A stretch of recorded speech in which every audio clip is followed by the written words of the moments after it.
not at that level of knowledge of Serbian Ne znam toliko srpski. that you shouldn't make jokes behind me. When you understand jokes, you know something about the language. Ne znam toliko da možete da se šalite iza mojih leđa, jer kada znate šta pričaju o vama, onda znate da razumete jezik. Yeah, thank you very much for having us here. Hvala vam što ste nas primili ovde. I already feel blessed in so many ways. I will mention the hospitality that we felt from the beginning. Želim da zahvalim na ovom gostoprimstvu i koje smo dočekali ovde. And also I was glad, because I love languages, I was glad to meet people that speak the Romanian that we Romanians used to speak like 200 years ago. And that is a blessing. Pošto volim jezike, bilo mi je drago da čujem rumunski koji su naši preci pričali pre 200 godina. Our friends from Eastern Serbia, they are part of our Romanian family, and I was blessed to hear this dialect. It really blesses my heart. Naši prijatelji iz istočne Srbije su deo te rumunske porodice i bilo mi je jako drago da čujem njihov dijalekt. Also, I was blessed to worship with you in Serbian. Takođe sam bio blagosloven da slavim sa vama na srpskom. For 2 years, I lived with my wife Deborah in Osijek, Croatia. 2 godine sam živeo sa svojom ženom Deborom u Osijeku. Yeah, and because I already learned like 7 years Russian, I improved my Serbian, Croatian, Russian. Zato što sam 7 godina pre toga zapravo učio ruski, mogao sam da unapredim malo svoj srpski, hrvatski i ruski. So if you saw me singing along, maybe you thought I know Serbian very well. I actually remembered a lot of the songs that we used to play 20 years ago. Ako ste me možda videli da pevam, mislili ste da jako dobro znam srpski, ali sam se zapravo setio tih pesama koje smo mi pevali pred 20 godina. So I'm not that good in Serbian as I might look, but I really enjoyed worshiping with those songs, especially knowing what they mean. Nisam toliko dobar u srpskom kao što mislite, ali mi je jako drago da slavim na tom jeziku. So, I was sharing with our friends here, with Barbara, and we have in Timișoara with the preachers in my church a meme or a saying, a proverb. Pričao sam sa Barbarom da mi u našoj crkvi imamo kao neki izraz. And it goes like this: there is a fine line, a small difference between a long sermon and a hostage situation. Rekli su, znači mi govorimo da postoji tanka linija između duge propovedi i situacije sa taocima. So we already had long discourses here and very good discourses here. Već smo imali duga učenja i dobra učenja. Honestly, I just pray that I would add a little bit more and not make you feel like hostages. I samo se molim da ću vam reći nešto malo više, a ne da ćete se osjećati kao taoci. At the end of a long day. Na kraju dugog dana. So what I want to do is 2 things. First, share my personal story, short version of it. Prvo želim da uradim 2 stvari. Prvo je da podelim svoju priču ukratko. And then just give you some provoking or challenging thoughts about Bible and adoption. Some of them you will know. Most of them, if you read once the Bible, you will remember. Druga stvar koju želim da uradim jeste da vama podstaknem i izazovem vas da razmišljate malo više o Bibliji, dajem vam neke stihove o usvojiteljstvu. So it's not like I'm gonna tell you something very new, but I hope I will give you the gift that I received many years ago of seeing the Bible through this lens of God, adoption, children without families.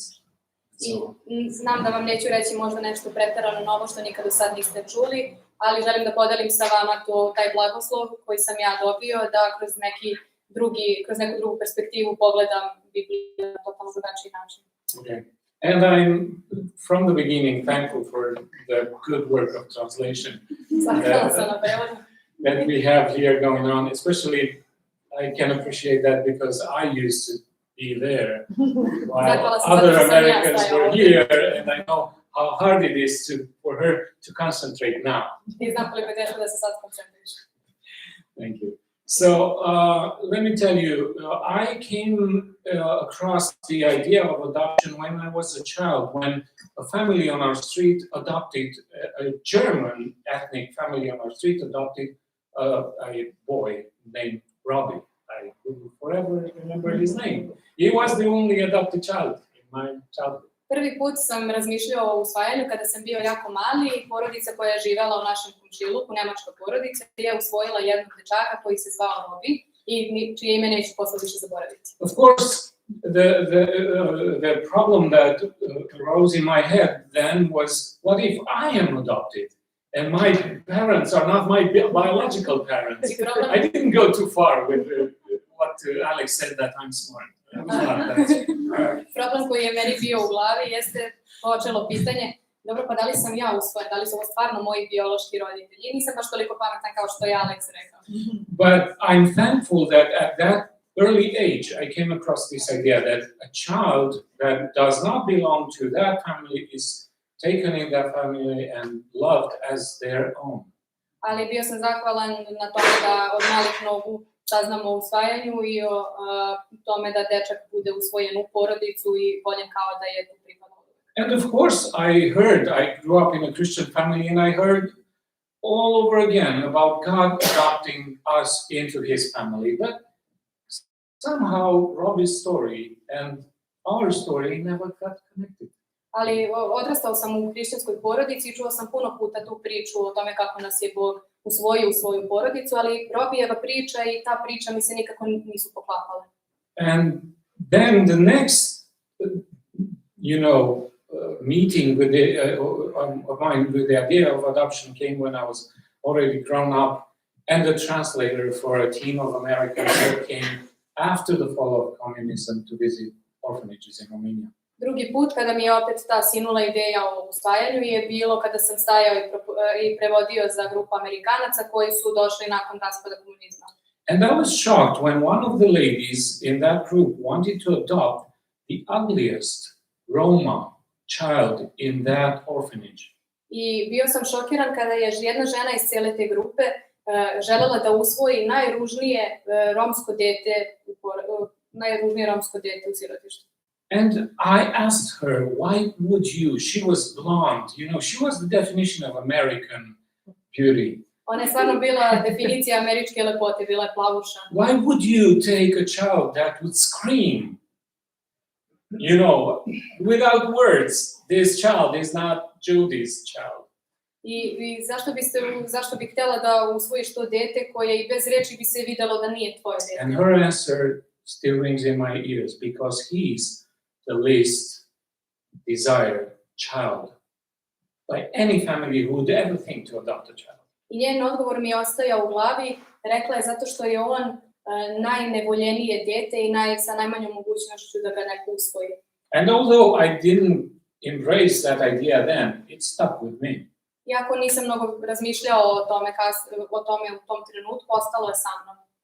And then in the year 2000, me and Deborah, we got married. 2000. godine, Deborah i ja smo se upoznali, venčali. And, like first years, you don't want children. You want to enjoy life a little bit. Znate, prvih godina ne želite decu, želite malo da uživate u životu. We also were very involved in ministry. Također smo bili poprilično u službi. Went to Osijek for our masters in theology, both of us. Završili smo u Osijeku, završili smo teologiju. And then we came back, so that was like in 2004 we graduated. 2004. smo diplomirali. So you can calculate, yes, I'm 50 this year. Tako ne možete da kalkulišete da imam 50 godina. It's a long time ago. But then we came back in Romania, in Timișoara. Opet smo se onda vratili u Temišvar.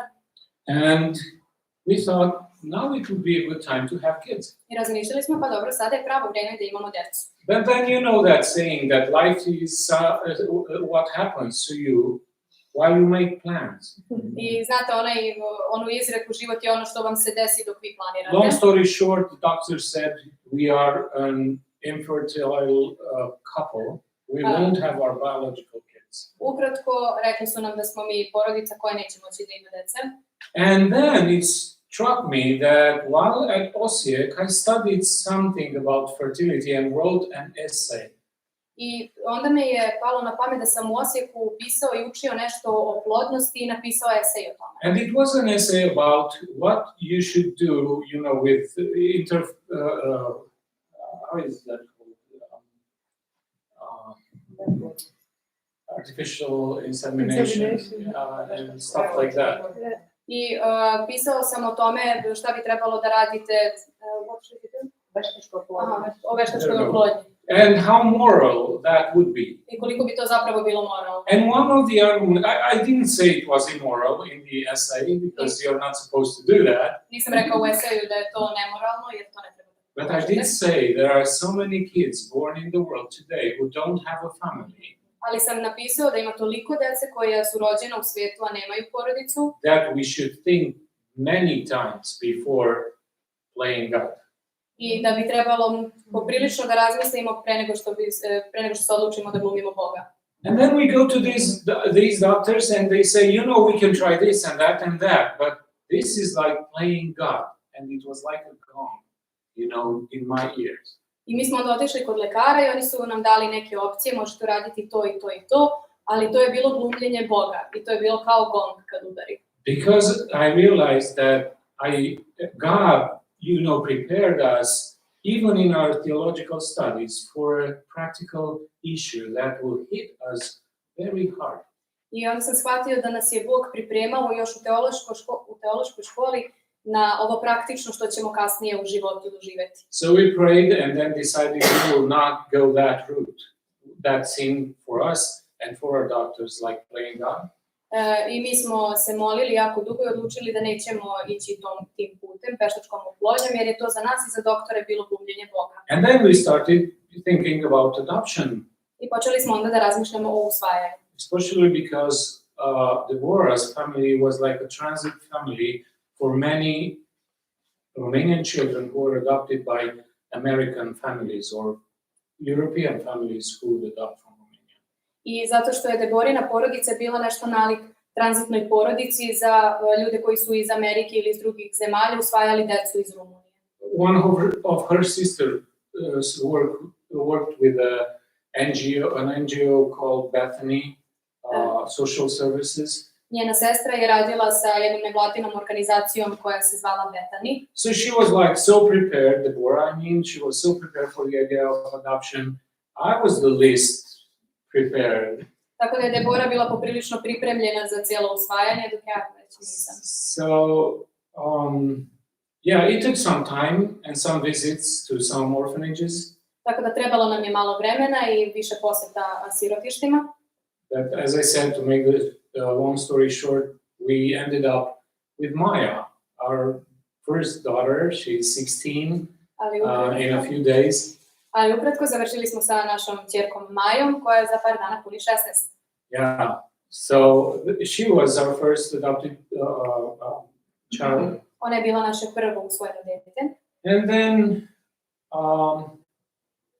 we came across, because I realized most of us are Christians here, we came across some prejudices at the very start. Not everybody was happy that we decided to adopt among Christians. I pošto smo ovdje svi hrišćani, mi smo se susreli sa nekim predrasudama na samom početku od samih hrišćana. And I already heard that some people think that if you do that, there are these popular ideas that it's not a good thing. It's not even a blessing to do that. I čuo sam i ovdje neke primjere da to nije toliko popularna ideja, da nije blagoslov da usvojimo. One of the people that I trusted a lot and was a co-worker in ministry. Jedan od ljudi kojima sam ja poprilično verovao i koji je bio saradnik u službi. Used a biblical passage and he asked me, don't you think you hurried in the manner that Abraham hurried with, Ishmael and that story? And I was like, at first I was hurt somehow, but then I was like, if that's what people understand, then let it go. Jedan od braća je iskoristio citat na meni gde je rekao, zar ne misliš da ti žuriš kao Avram kad je žurio sa Išmaelom? I to me poprilično pogodilo. Yeah, we persevered in loving Maya and believing that it was God's gift to our family. Mi smo nastavili da volimo i verujemo Maji i verujemo da je to bio Božji plan za nas. Then Maya started asking for a brother or a sister. I onda je Maja počela da traži brata ili sestru. And then we started praying again because, yeah, we have prejudices. I will be honest with you, I have prejudices. And on our... I mi smo se molili za to i mogu vam reći da smo imali neke predrasude. Ja sam imao neke predrasude. I mean, I came from a Christian home and we were all white and all our relatives were blonde. And when I was a child and they asked me, what do you want to be when you're grown up, I always answered, I want to be a German because I have green eyes and blonde hair. I mi smo dolazili iz hrišćanske porodice gde smo svi imali plave oči, bili plavokosi i kad sam bio mali pitali su me šta želim da budem i ja sam im govorio želim da budem Nemac zato što imam plavu kosu i plave oči. Yeah, I was that stupid. Ja sam tako But then, and we even wrote on the application, we don't want younger than 2, we don't want Roma. I čak smo na prijavi napisali da ne želimo da dete bude mlađe od 2 godine i da bude romske nacionalnosti. But then somebody gave me a book about the history of Roma. I onda mi je neko dao knjigu o istoriji Roma. It's written by an American writer, Isabel Fonseca. Knjigu je napisala američka spisateljica Isabel Fonseca. She walked in Serbia and Romania. She went around Serbia, Romania, and Balkans and documented the history of how they were slaves. The Roma were kept slaves by whites like us. I ona je išla tako kroz Srbiju, Rumuniju i kroz ostatak Balkana i dokumentovala o tome kako su Romi bili držani od strane belaca kao robovi. And God started to develop compassion in my heart for the Roma. I Bog je u meni posadio to saosećanje za Rome. And 9 years after Maya, God brought into our home a Roma boy named Christian. I 9 godina nakon Maje, Bog je u naš dom doveo dečaka romske nacionalnosti. Now I could tell you, and it's true, that they are both of them so talented. I mogu vam reći što stvarno jeste istina da su oboje poprilično talentovani. Yesterday was the 6th anniversary since we brought Chris home. Juče je bila 6-godišnjica od kad smo doveli Chrisa kući. He will be 7 in a few weeks. Napunit će 7 za par nedelja. And yesterday he had a recital, or like a small concert, because he's good with drums. I on je imao juče kao jedan mali koncert zato što je dobar kao bubnjar. And Maya, she's very talented with violin. She's the best at her school at her age. I Maja je jako talentovana za violinu, ona je najbolja u svojoj školi. But that's just the gift that God gave us somehow in His mercy and grace. I to je samo poklon koji je Bog dao nama u svojoj milosti.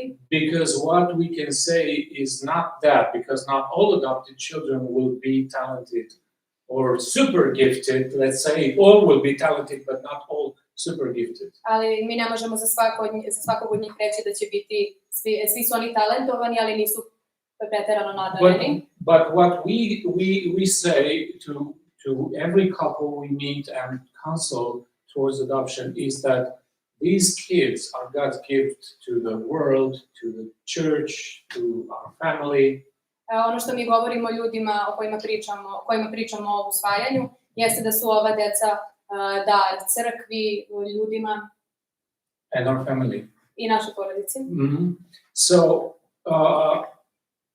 that's our, like short story, family story. Ovo je naša kratka porodična priča. And there are many other details. I would say adoption is not easy. Rekao bih da usvajanje nije lako. Adoption comes with a lot of pain and hard questions. Ono dolazi sa puno boli I puno pitanja. But I would tell you, I would not change that for anything. I rekao bih vam da ne bih menjao to ni za što. There is a hurt when I think that I don't have the kids that look like me or my wife. There is a pain there. Ima malo boli kada kažem da nemam decu koja liče na mene i moju ženu. Because let's be honest, when we get married, we think we want a daughter to look like her. Jer budemo iskreni, They want a mini Deborah. budemo iskreni kada se venčamo, želimo da dete liči na nju. Ja želim malu Deboru. And Deborah wanted a mini Sandu. She wanted to see a boy that looked like me. I wanted to have a boy that would take something from me and something from my wife. I Debora je želela isto da ima malog Sandua koji će ličiti na mene, a ja isto sam želela da imam dete koje će ličiti na mene i moju ženu. There are questions that kids ask, and we are in a continual process of assisting them to write their story. I stalno dolaze neka teška pitanja koje nam oni postavljaju, a mi ih usmeravamo na to da oni pišu svoju priču. But with the pain comes a lot of joy.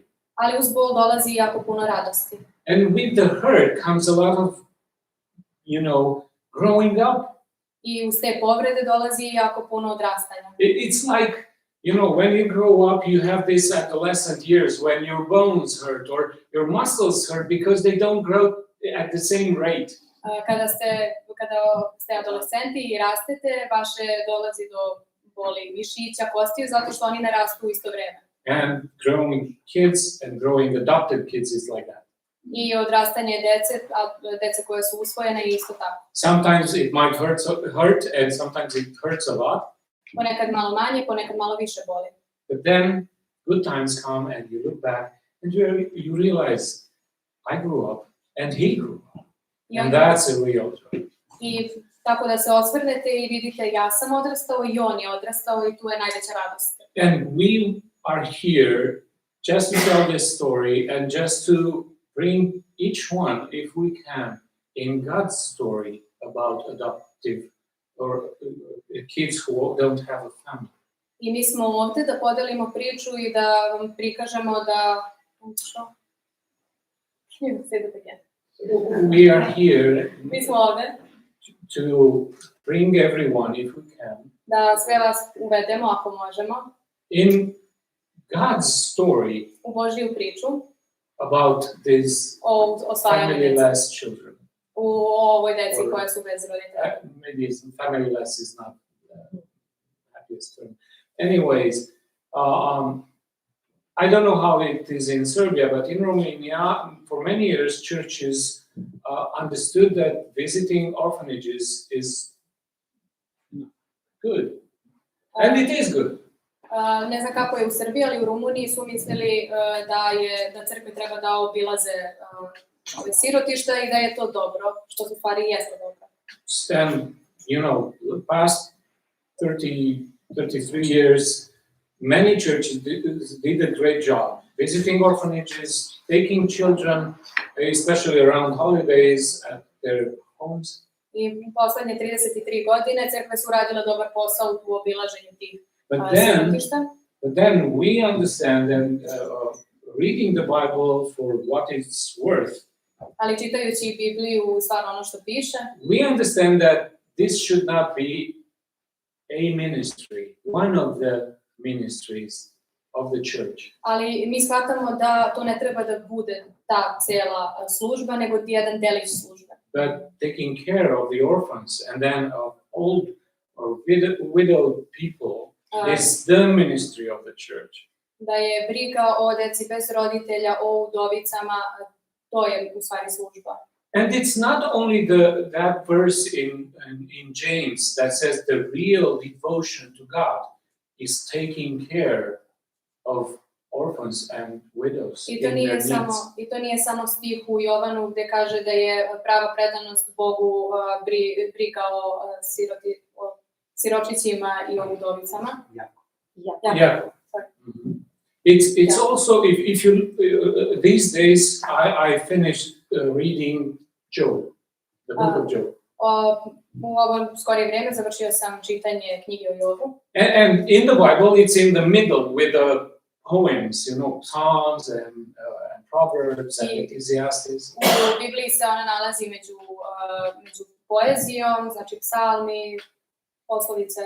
But Job didn't live after David. Ali Job nije živeo nakon Davida. Job really lived in, it's speculated, in the time of Abraham. He was one of the rich kings around Abraham.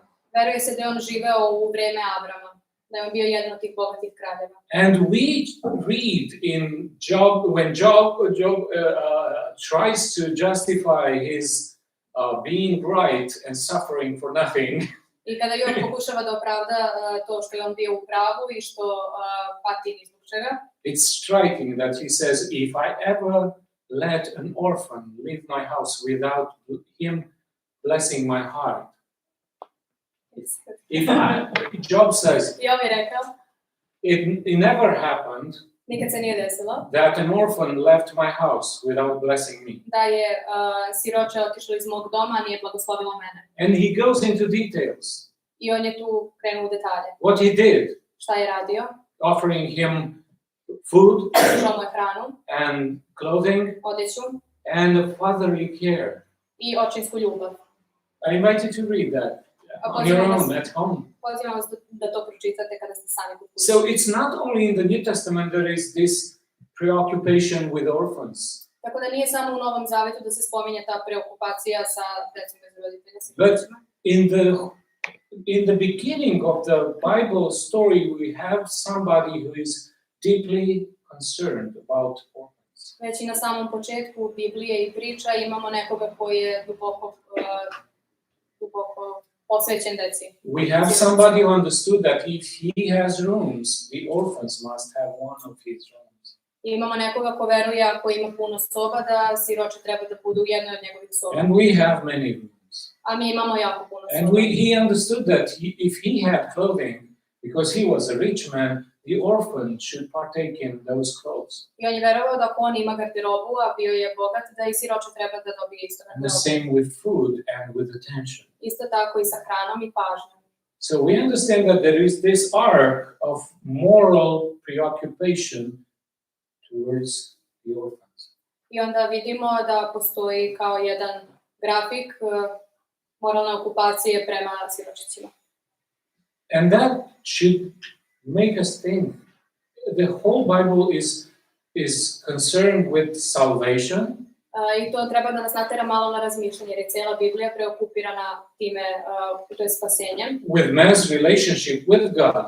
Čovjekovim odnosom sa Bogom. But that salvation and good relation of mankind with God Ali to spasenje i dobar odnos sa ljudi sa Bogom includes care for the orphans. uključuje i brigu o siročićima. It's a vital